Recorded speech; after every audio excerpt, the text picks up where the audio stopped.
త్రిదశ rice అన్నింటికీ దగ్గరగా మీ మనసుకి మరింత దగ్గరగా Tridasha rice where life shines. Breaking news. Shamshabad ఎయిర్పోర్టులో ఇండిగో 115 విమానాలను రద్దు చేసింది. వరుసగా 4వ రోజు ప్రయాణికులు ఇబ్బందులు పడుతున్నారు. నిన్న 800 పైగా విమానాలను రద్దు చేసింది ఇండిగో.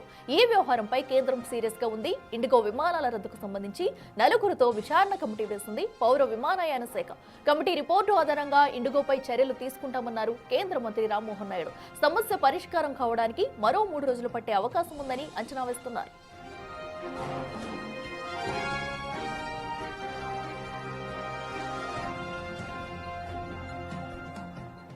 నేటికి మరింత సమాచారం మా ప్రతినిధి సురేష్ లైవ్ లో అందిస్తారు. సురేష్, చెప్పండి, వరుసగా 4వ రోజు కూడా ఇండిగో విమానాల్లో అయితే ఇంకా ఇప్పటి వరకు కూడా ఎలాంటి ప్రాబ్లమ్ సాల్వ్ చేయలేని పరిస్థితి కనిపిస్తుంది. ప్రస్తుతం ఇంకా విమానాలు రద్దు చేసుకుంటూనే వస్తుంది ఇండిగో. అయితే ప్రస్తుతం ఎయిర్పోర్ట్ల వద్ద సిచ్యువేషన్ ఎలా ఉంది?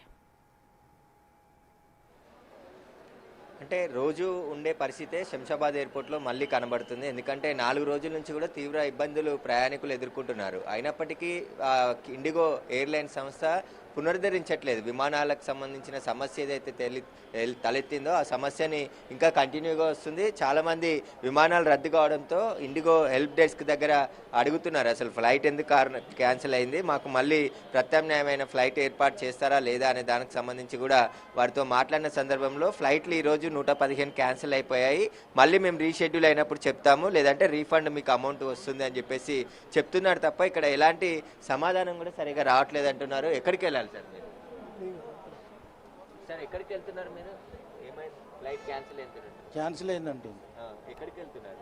న్యూజిలాండ్. ఇట్లా కనెక్టింగ్ ఫ్లైట్ ఇది ఎక్కడికి వెళ్ళాలి? ఇండిగో ఫ్లైట్.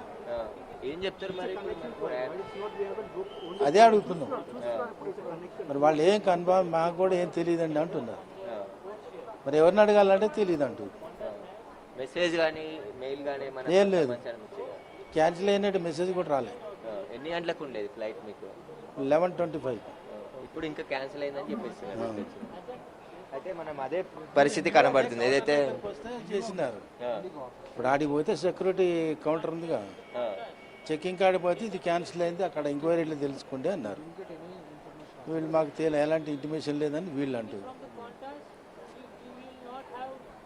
అయితే చాలామంది అంటే ఇతర దేశాలకు వెళ్ళే ప్రయాణికులు కూడా తీవ్ర ఇబ్బందులు ఎదుర్కోవాల్సిన పరిస్థితి ఏర్పడుతుందని చెప్తున్నారు. చాలామంది కౌంటర్ దగ్గర మరికొంతమంది ఉన్నారు. చెప్పండి, మీరు ఎక్కడికి వెళ్తున్నారు? మేము న్యూజిలాండ్ అండి. సేమ్ ఇదే ప్రాబ్లం.